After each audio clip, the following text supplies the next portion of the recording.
tonight on Unsolved Mysteries. A 19-year-old college student's car becomes disabled along an interstate. Minutes later, in full view of other motorists, the same young woman finds herself in a life-or-death struggle as she hurtles down the highway. Authorities need your help to find her attacker. When Helen Root was diagnosed with cancer and Dave Cernan with hepatitis, they began searching for a medical miracle. They believe they found it in Dr. Kaplinger, a physician with an experimental remedy. Could the doctor's treatment save their lives, or would it turn out to be deadly? He was a well-loved teacher, a selfless family man, and a community icon. In fact, many considered him a hero. Who would have ever thought that Frank Montenegro would be charged with child molestation? A small Idaho town is shaken by the mysterious disappearance of a young gay college student. Will Hendrick vanished one January night and hasn't been heard from since. Did he willingly walk away, or is it possible he was a victim of crime? Join me for these stories that have defied reason and explanation. Perhaps you will be the one to solve the mystery.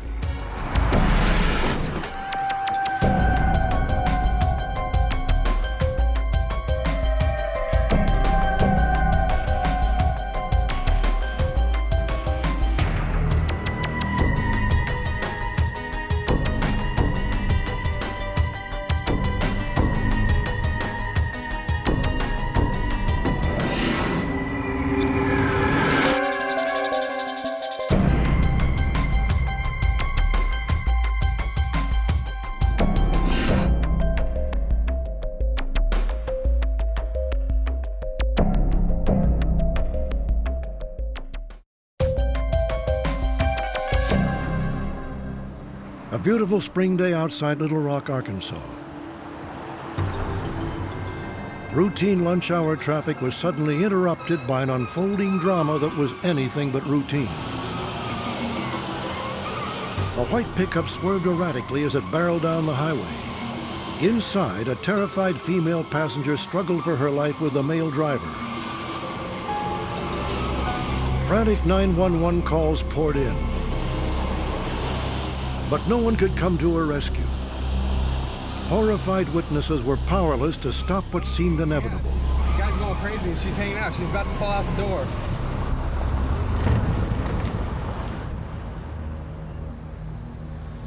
The driver sped off without a moment's hesitation.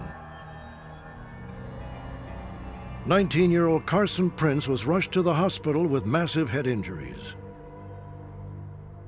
As doctors tried to stabilize Carson's injuries, Arkansas State Police investigators swung into action. Identifying and locating the driver of the white pickup truck became their #1 priority. But authorities had other puzzling questions related to the shocking broad daylight attack. Did Carson know her assailant? And if not, what was a well-liked college student doing in his truck? Carson Prince grew up in Maumelle, Arkansas, a suburb of Little Rock. She was the oldest of 3. Carson was a neat kid. She was a very caring and giving young lady, but she didn't expect anything in return. She was very, very funny. Carson could always make you laugh, even if she didn't feel like laughing inside. However, Carson's outlook changed dramatically when her parents divorced when she was 13. I think Carson was struggling with who she was and where she was going, and she kind of grew up in the middle of a 16-year divorce. After coming to terms with her parents' divorce, Carson went on to earn a college scholarship to the University of Arkansas. Carson was that friend who everybody adored. She was the person that was, more excited about your stories than you were. She was selfless. She was more into everybody else than she was herself. During her sophomore year in college, Carson left school and moved back home with her dad. Then came that ill-fated spring morning. Here you go, sleepyhead. As I was heading out the door to go to work, I passed by her bedroom and she said, "Would you get me a glass of water?" You know how a daughter can pull on your heartstrings. I got her a glass of water and came in and sat down beside her bed, and she sat up. And we talked about what she was going to do during the day. She was going to go to school and pick up the forms for registering in the university there in Little Rock. I like that idea. I'll come home early tonight and we'll go out and celebrate that. Okay. But Carson and her father would never have that celebration dinner. Carson's mother, who was a county prosecutor, was returning from lunch when she learned the dreadful news from her boss. Suzanne, Carson's been in an accident. An accident? She's at the hospital. Everything's Where's gonna Tom? be fine. He's down there. Donnie, we're gonna get Suzanne down to the hospital. Co-workers immediately rushed Suzanne to the emergency room. Tom, where's Carson? Have you seen her? She just got out of surgery. Carson's divorced parents are brought together under the direst of She's out of circumstances. surgery, and she's in intensive care. There were some spinal injuries and swelling of the brain. If the swelling doesn't go down, we may lose her. You could tell very early on that Carson wasn't going to pull through. Her mother and I were there, and it's very peaceful. We stayed at Carson's side throughout the day as she slowly slipped away.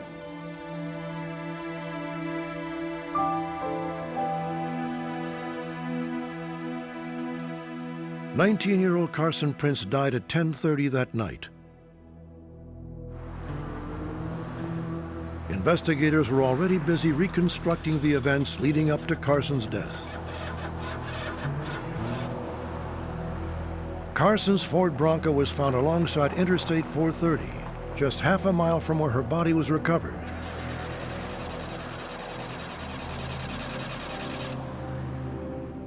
The car's gas tank was empty. Strangely, less than 30 minutes after leaving her house, Carson seemed to be headed back home in the opposite direction of her errands. A number of witnesses recall seeing Carson after she pulled to the shoulder of the highway. A gas station was within walking distance, so Carson's apparent next move does not make sense to her parents. There's something strange in the fact that she didn't leave her vehicle and walk a quarter of a mile to the gas station to get gas or to get help. Witnesses saw a young man with a white pickup truck stop near Carson's disabled vehicle. He was holding a gas can. Although investigators have yet to find anyone who witnessed it, Carson somehow got inside the truck. I don't think Carson would have gotten into a truck with somebody she didn't know just because she was out of gas. I have a hard time believing she'd get in the truck with a stranger. Either she knew the person that she got in the vehicle with, or the person forced her in under threat of her life. Otherwise, she wouldn't be in that vehicle.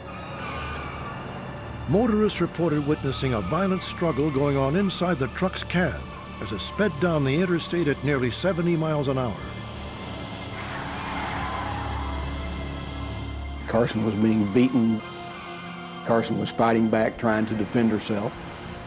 And that somehow the guy reached across, the door was opened, and Carson was shoved out of the door and trying to hang on while the truck was speeding away, and hung on as long as she could, and then fell out and fell to her death.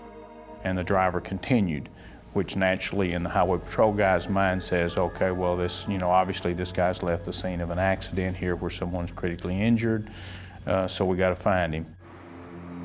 This truck was described to us by the witnesses as not being a totally white. It was more of a off-white or a cream type white color even. Unfortunately, to this point, authorities have been unable to locate the truck. Next came an investigation into all aspects of the college student's life. Authorities would learn that Carson had developed a stormy relationship with a young man of dubious character whom she had met while working at the local country club. Carson, how you doing, sweetie? I have to go back to work. Friends were concerned that Carson could not seem to break away from the turbulent affair. Whoa. The reasons that she wanted to be with him, I still don't know. I don't know what she saw in him because he just made her unhappy all the time. All right, I gotta go. All right. I told her, I was like, Carson, this guy's not good for you. He's not good for you at all. You know, all he does is make you cry. He makes you upset. He's not doing anything for you at all. The young man was also no stranger to law enforcement. Yeah. He was a suspected drug dealer. Yeah, let's do this about 7:30. It's believed Carson's boyfriend occasionally used her car when making deliveries. I told her that if she were out with him and he got arrested, she was going to get arrested too. What's up, man? What do you got? Whatever his fate was, she would share it. She didn't seem to be too worried about that. Hi, hon. Then, the day before her death, Carson unexpectedly showed up at her mother's home. The prediction that had been made about her boyfriend's arrest had actually come true. I didn't give Brian anything. Yes, you did. He would have gotten probation. Carson was upset because she believed her mother, as a deputy district attorney, could have been involved in her boyfriend's arrest and prosecution. No, Brian got exactly what he was supposed to get. No. And at that point, I got afraid. I thought that he was outside. The Bronco had pulled into the carport, lights on, engine running. I thought he might be going to come to the door and hurt me, blaming me for a prison sentence that I didn't even know anything about. Carson, I didn't have anything to do with it. And I told her, y'all need to leave. No, it's just a friend. And that's the last time I saw her. Carson, I didn't have anything So I find to it do with Brian. a very strange coincidence that within 12 hours of her telling me that, she's on the side of the road, fatally injured. So who killed Carson Prince? Well, Carson's boyfriend has been cleared of any involvement in her death. Could it have had anything to do with his drug dealing? Could she have been fleeing a stalker? Or had Carson merely run out of gas at the wrong moment? I wish I had some answers.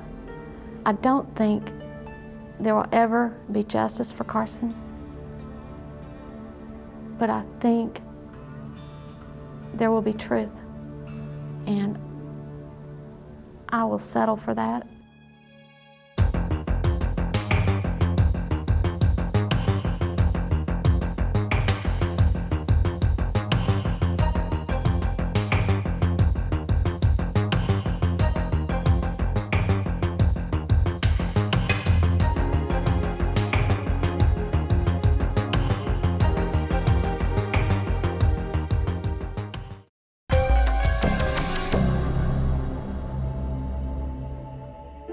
Helen Root packs her bags for a trip to Santo Domingo in the Dominican Republic. Sounds like you're in good hands. It certainly does. She is not headed for a tropical vacation, but is on a mission she believes can save her life. I'm just worried that he wants me there so soon. I had third stage colon cancer, and the whole right side of my colon was removed. They wanted me to have 6 months of chemotherapy, and I chose not to have that, and I was looking for an alternative.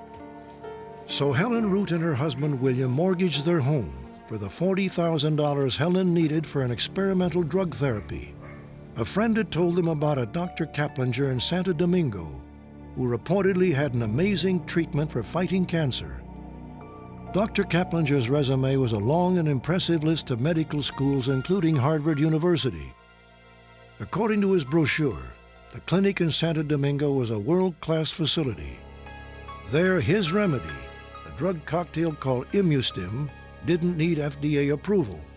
Kaplinger claimed Imustim could fight many deadly diseases, including AIDS and hepatitis. Helen was glad to arrive in Santo Domingo, but was taken aback by the poor condition of the facility. Right down here is Dr. Kaplinger's office. I noticed that there was no patients in the rooms.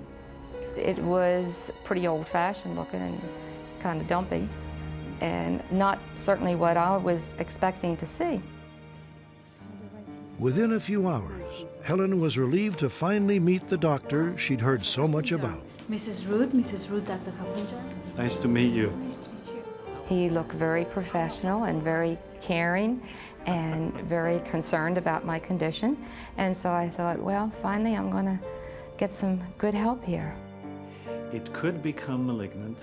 Although U.S. doctors had confirmed Helen to be cancer-free, Kaplinger said his review of her file revealed a small tumor that needed aggressive treatment.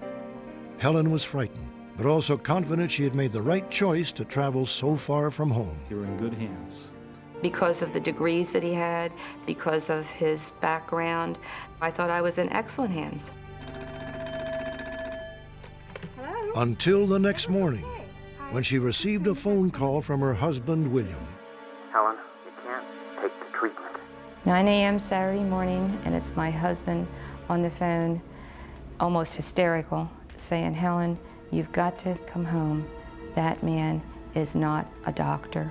He's a crook. We have to get the money back.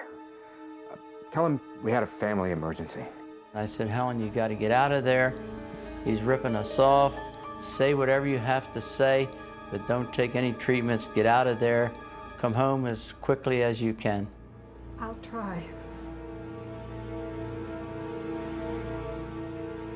What Helen's husband discovered is that Gregory Kaplinger is not a doctor. He is a fugitive wanted by the FBI. Kaplinger is an alleged con man accused of scamming millions from investors and unsuspecting patients willing to support his cure-all drug, Immustim. The FBI believes Immustim could contain a combination of illegal steroids, vitamins, and amphetamines. Kaplinger was a medical imposter. He had more phony credentials than any other medical imposter in history. Kaplinger is a con man because he plays on the people that are dying. He plays on their families. He gives them that one last hope to live, takes their money, and provides very little care. He never went to any medical school.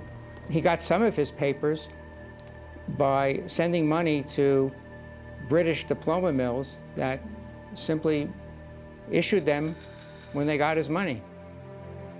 Dr. Barrett has created an extensive website dedicated to medical scams.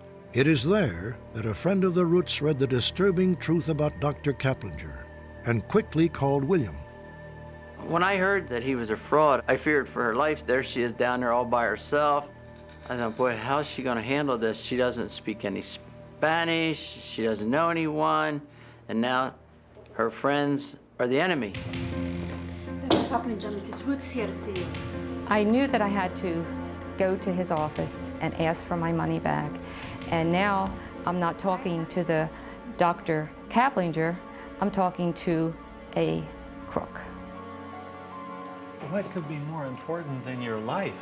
He said, there's no emergency at home that's more important, Helen, than your health. I can't save your life. I think you're making a great mistake. Helen insisted, and by the next day, Kaplinger agreed to return 20 of the $40,000 payment she had made. We figured we would take that and be happy that we got that, so we thought $20,000 was better than none. 3 years after Helen's ordeal, she remains cancer-free, but she is one of the lucky ones. There are dozens of others who suffered at the deadly hands of the doctor imposter. Usually, in many, many cases, they'd never make it out of the Dominican Republic. Many of them died there. Linda and Dave Cernan also put their faith in Dr. Kaplinger when it looked like Dave had no other options. They had been married 3 years when Dave was diagnosed with hepatitis C. 2 years later, he needed a liver transplant, but finding a match in time wasn't likely. So they gambled with Linda's inheritance and went to Santo Domingo. Buenos dias. I'm Mrs. Cernan, and I'm here to check in my husband, Dave. The money that we had to come up with, was worth every penny because Dave wanted to live. We would have done anything, in which we did do everything we could, and by going down there, I felt like, it was an answer from God. Dave's treatment began immediately. Dave was hooked up to an IV for 6 to 8 hours a day, and on alternating days, he received vitamins. The other days was a clear liquid that we were told that was the Immustim. Dr. Kaplinger assured us that Dave's chances of living were very, very good. But instead of getting better, Dave's health deteriorated rapidly. I'm getting very worried. Dave isn't eating. He's too weak to walk or stand. I don't understand what's going on. Well, with ImmuStim, things actually get worse before they can get better. Dr. Kaplinger reassured me that a lot of times the patient will go downhill before the drug really kicks in, before the vitamins really kick in, before the treatment really produces extravagant results. As the weeks went by, Linda was shocked by the unsanitary conditions of the clinic. There was no water probably 80% of the time. There was no electricity probably 60% of the time. There was lizards crawling on the walls. There was roaches everywhere. The conditions of this world-renowned institute was appalling. Look, I want to go home. I want to see John. Like now. Although Dave hadn't been strong enough to get out of bed for weeks, Linda was desperate to get him home to see his son. Mrs. Cernan, what can I do for you? We're going home, Dr. Kaplinger. We can't stay here any longer.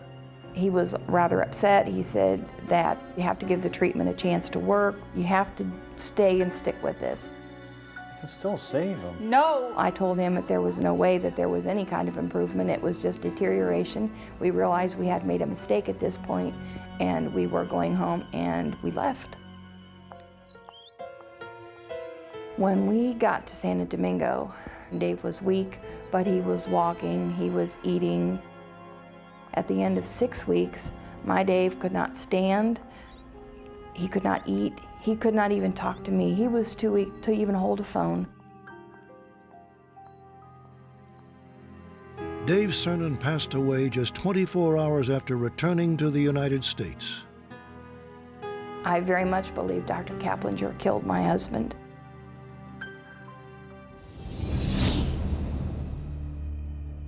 Shortly after completing production on this story, Unsolved Mysteries was informed that after 2 years of evading law enforcement, Gregory Kaplinger has turned himself in to Dominican Republic officials.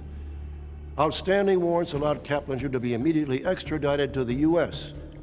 Due to a knee injury, Kaplinger was transported in a wheelchair.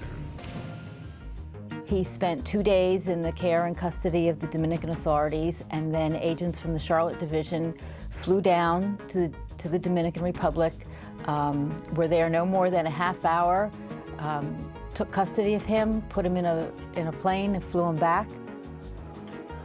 The FBI added Kaplinger to their wanted list after he fled during a 1999 trial in Charlotte, North Carolina, where he was convicted of money laundering in the ImmuStim scheme.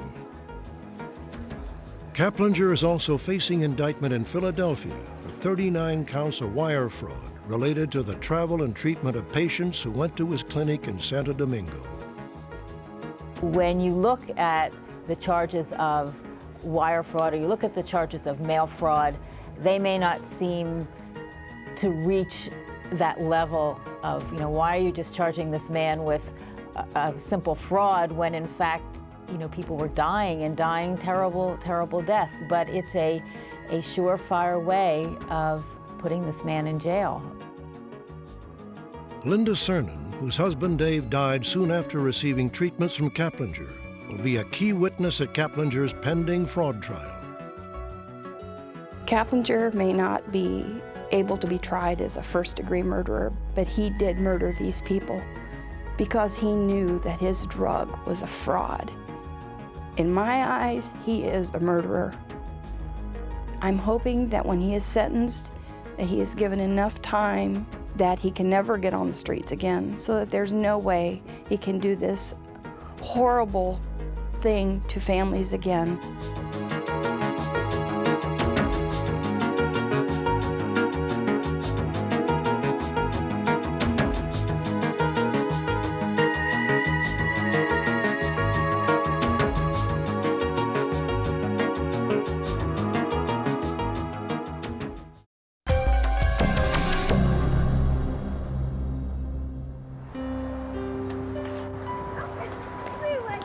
By any measure, he was a hero. At the age of 24, both of Frank Montenegro's parents suddenly died, leaving behind Frank and 5 children under the age of 18. Frank's response was both unselfish and noble.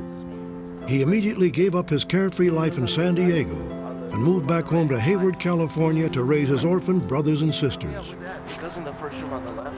He basically was kind of like an angel that came in there and said, you know, it's going to be all right. You'll stay together, and you don't have to worry about being in different places and, you know, not being taken care of. Soon the story of Frank's sacrifice was national news. Numerous newspapers and magazines proclaimed how Frank's generosity should be a lesson to us all. Did a good job on that book report today. To support his family, Frank taught special education at the local elementary school. Good morning, gentlemen. He seemed to be not only the perfect teacher, but also the perfect citizen, an avid churchgoer, a devoted family man, and a compassionate mentor to troubled kids. Good morning. Aren't you a little bit late? Known affectionately as Mr. Monty, everyone admired and trusted Frank Montenegro. Then, a mother of a boy in Frank's class says she made an odd discovery. I noticed in his clothes a new pair of underwear. Billy? Yeah. Whose are these? They're mine. And I asked him, where did you get these? And he said, my teacher, Mr. Monty, bought them for me. I thought that was strange. Why would a teacher at school be buying a student underwear? Because. I couldn't really come up with a sensible reason, but I just kind of kept it in the back of my head. And a year after this had happened, my son said, he goes, I forgot to tell you something. And I go, what? And he goes, remember my teacher, Mr. Monty, the one that bought me those underwear and stuff? And I said, yeah, what about him? He said, well, he raped me. Honest, kind-hearted, even heroic. These were the words commonly used to describe Frank Montenegro. Could somebody who seemed to care so much for children be harming them in such an unspeakable way? Because false accusations had been made in past cases of alleged child abuse, authorities were faced with a troubling dilemma. Was Frank an upstanding citizen, or was he really a child molester in disguise?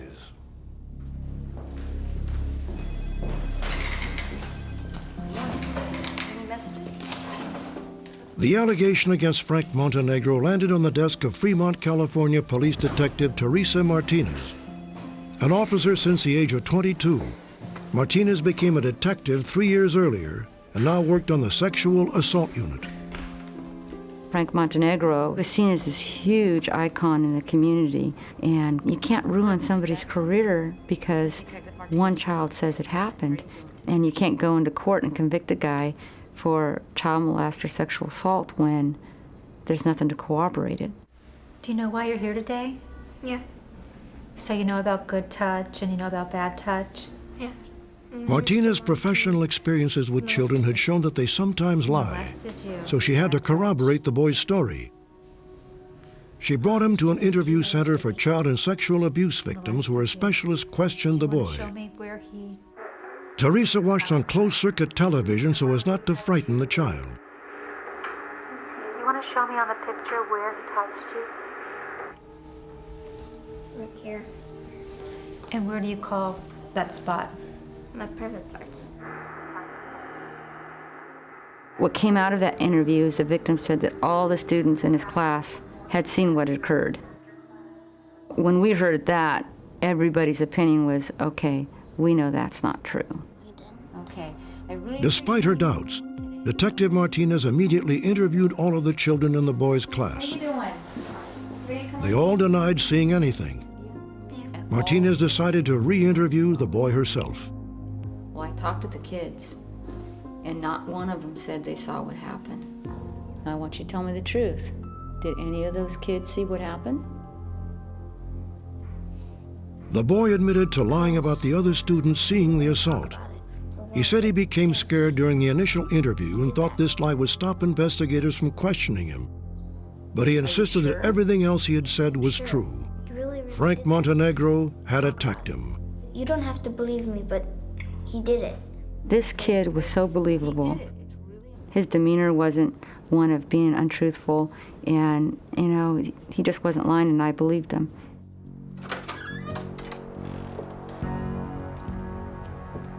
So this is Mr. Montenegro's classroom.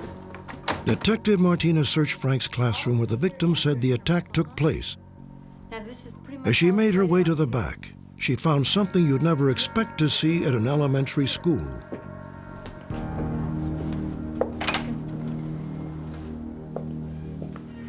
Through a nondescript door were two hidden rooms. Separating them, a two-way mirror.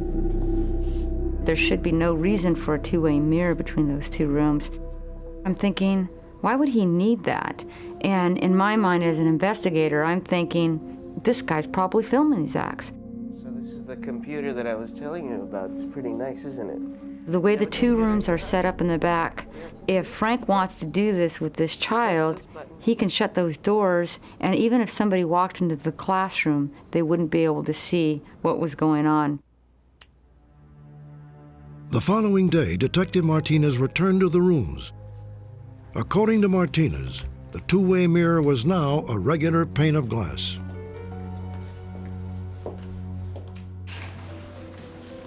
Fearing that Frank might have gotten wind of the investigation and was possibly destroying evidence, Martinez moved into high gear. A search warrant was immediately secured for Frank's home. And when we searched his room, we found gifts for smaller kids and books about sex with younger kids. Now we're starting to get some things that are going to help me corroborate the profile of a child molester. Frank was not home during the search, but a female relative was. Detective Martinez says the relative then made a disturbing revelation. Are you here about the little boy in Frankie's room? I don't know anything about that little boy. Can you tell me more? She told me of an incident involving another victim that was found in Frank's bedroom naked. I went to the police about 2 weeks ago. And After hearing about the possible second incident of molestation, Detective Martinez asked Frank to come in for questioning, and he agreed. Billy you're talking about. Is there any reason why Billy would say you're the one that molested him? I know Billy. He's a liar. He's always telling stories. Yeah. Why would he lie about something like this? We talked to him for close to 4 hours, and in that whole time, he never denied that he did anything. It was always, it couldn't have been me. Not, no, I didn't do it. It was more very passive, very clear to us that he wasn't being truthful. You're the one that did this? But it was still the word of a little boy who had initially lied against that of a well-respected teacher and community leader. And for allegations of child abuse, that is often not enough to get an arrest warrant. Detective Martinez needed to corroborate her victim's testimony. Fearing that Frank might run at any moment, Martinez raced to find the alleged second victim. She discovered that a neighboring police department did have a complaint against Frank involving a boy in his bedroom. Detective Martinez immediately picked the boy up from school for an interview. So I'm just going to talk to you about Frank a little bit, okay? So why don't we come out over here to the car?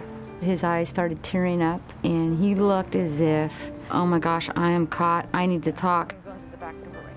I knew that something had happened to that kid. I want you to be real truthful about what happened, okay? Detective Martinez says the boy finally told his terrible secret. The stories he told me were probably some of the most horrific stories I'd ever heard. And to even picture in my mind how this guy did these things to this little boy, it made me sick. Am I in trouble? No, you're not in trouble at all. And it broke my heart to see this little kid, who's a great little boy, think that he was bad when he wasn't bad at all. Mr. Monty? Detective Martinez now had the corroboration she needed to arrest Frank Montenegro. But it was too late. Montenegro was already long gone. 6 days after Frank was interviewed by police, a car rented in his name was found abandoned in La Paz, Mexico. His whereabouts are currently unknown, but police believe he has likely returned to the United States. It was hard for me to believe that he did this. I still had the tendency, like everybody else did, to look up to him. My heart has to go out to these children that this has been done to, because their innocence has been taken away from them.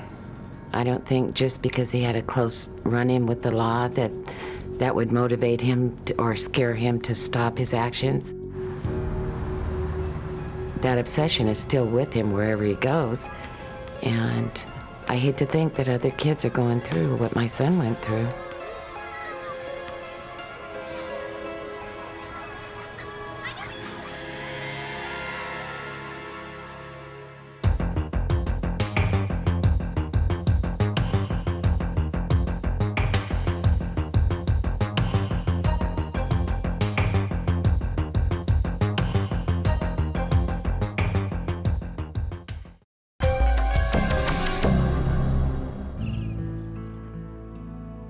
Moscow, Idaho, population 25,000, is a quiet college community in one of the most conservative states in the country.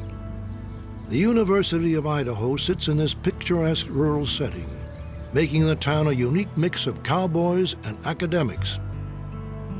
Little happens out of the ordinary here, so when a local university student suddenly vanished, Moscow was shocked.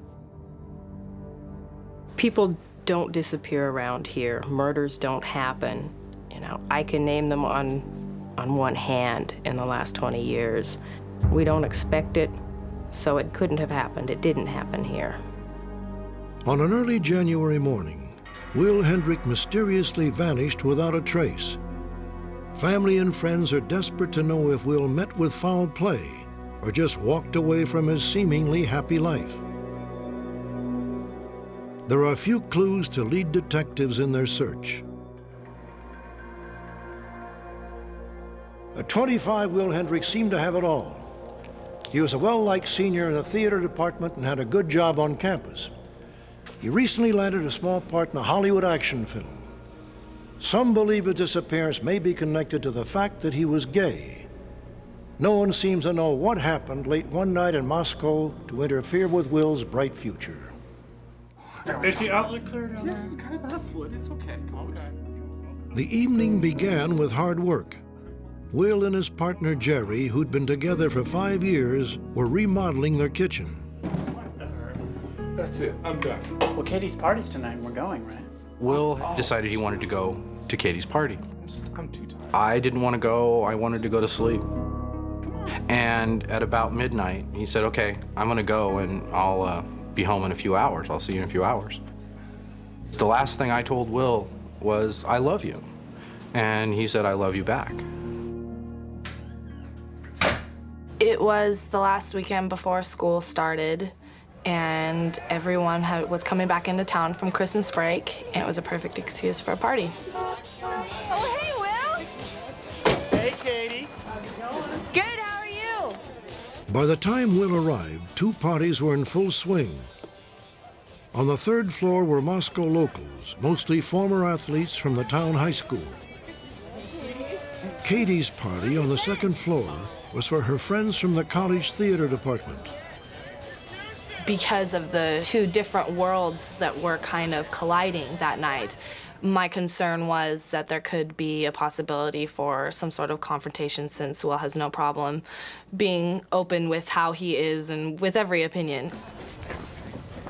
Okay, I'm a little worried about Karen, okay? I don't like that guy. Throughout the night, Will was preoccupied with another friend, Karen, and the trouble she was having with her boyfriend, a local resident who was attending the 3rd floor party. Good, I'll cause you a scene. Let me go. I'll push you all I want. Hey. Will was very protective of his friends, and being as he was drunk, it enhanced his concern naturally, but he just wanted to make sure she was okay. There were times when, if he'd had a bit to drink, he'd get belligerent. If somebody yelled a slur at him, he'd respond. He'd take the bait. By about 2:30 in the morning, Karen had gone home, leaving Katie to keep Will from putting himself in an unpredictable situation with Karen's boyfriend and the partiers on the 3rd floor. Appreciate that. I'm going upstairs. No, you're not. Yes, I want to go upstairs. No, you don't. You want to stay? And then I thought, I want to make sure that Karen got home okay. So I called her house, found out that she was okay, found out she was asleep, and I walked back outside onto the porch, and Will was gone. Will? Will? Katie noticed Will's car was still parked out front and assumed he had gone upstairs. By the next morning, the car was gone. It was about 11:30, 12 o'clock when I called Katie's, and I said, "Can you wake Will up and send him home? We've got some stuff to do today." And she said, "Well, he's not here. He didn't stay here last night." And I started calling around to all the theater students, trying to find out if he'd gone to somebody else's house, continued drinking, passed out on their couch, and nobody had seen him. He called about 7:30 Sunday evening, and he was concerned, and I was immediately concerned. It was winter, and my initial concern was hypothermia. When Will hadn't shown by Monday morning, nearly 36 hours after the party, his friends combed the city searching for him. Find anything? Nothing down here. A big break came when the search team found Will's car parked on a downtown street. I did. I was just driving around and I just saw it, so I called you. Jerry examined the car and was surprised to find it was unlocked and that Will had left his portfolio inside.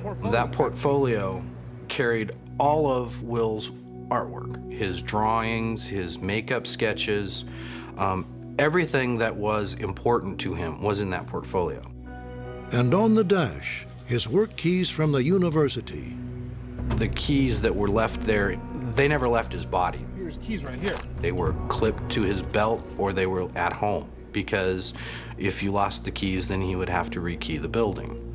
We did go through the car with a fine-tooth comb with crime lab folks. There weren't any blood or any hair samples that weren't Will's. There wasn't anything in there that would indicate that any kind of foul play occurred, at least in the car. Finding the car had only raised more questions about Will's disappearance. Some of his friends thought it possible that Will had left voluntarily to start a new life. Will had a lot of trepidation about school, and I think he shared that with me because we had that in common. Sometimes you just get overwhelmed, and his comment was, you know, I'd like to tour the country. I'd just like to take off someday. And I was like, wow, and not tell anyone? No, I said, you know, not even your parents? You know, what about your commitments? He's like, no, I'd just go. I think he took the car downtown and intentionally parked it. He left his work keys. He took his wallet. Maybe he even hitchhiked out of town. I spent probably about a year hoping, praying that he had walked away, because the alternative was he was dead. But after nearly 2 years and still no sign of Will, his friends and family fear the worst. Katie believes it all goes back to her apartment building that January night. My hypothesis, I guess you should say, is that something happened and it got out of control, and it probably didn't mean to happen, but then whatever happened got covered up simply because it became so huge. I could see that this might have been a possibility, that he ran into somebody that didn't like gays and they did him in. We did interview all of the folks on the top floor and did not get any indication from any of them that they had done anything other than just talk to Will. Subsequent to our initial contact with them, those individuals on the top floor took a polygraph, and all of them did pass the polygraph. The gap between 3:30 in the morning and then finding the car at 11 o'clock on Monday, it's a hole.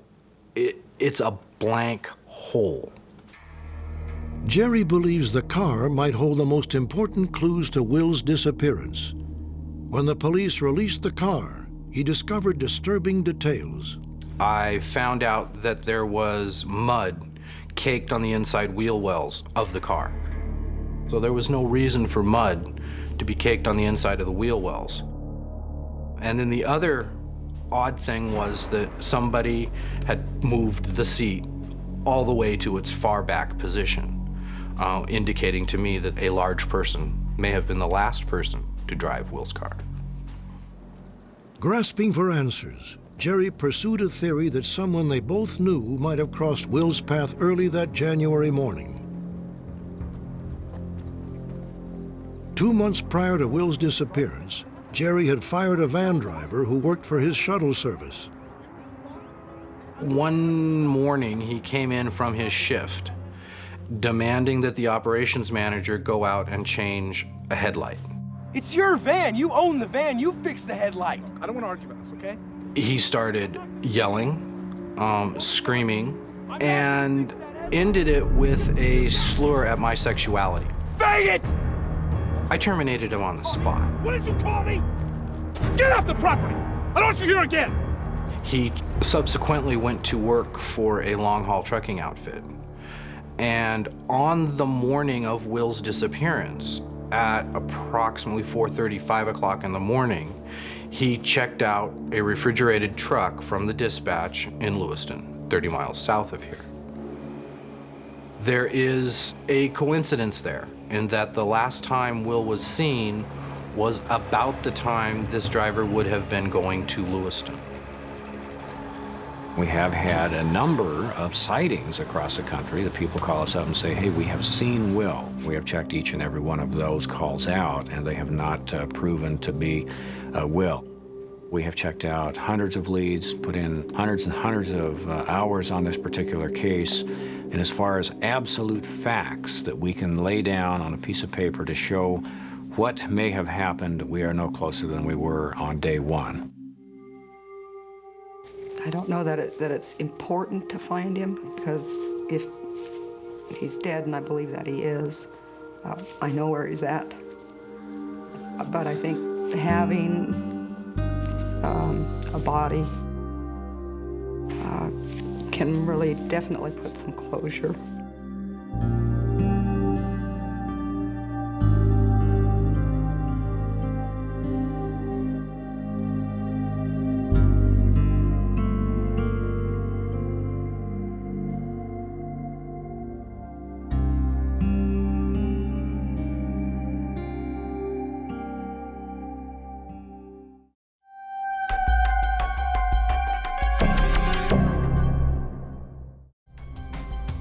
Join me next time for more intriguing true tales on Unsolved Mysteries.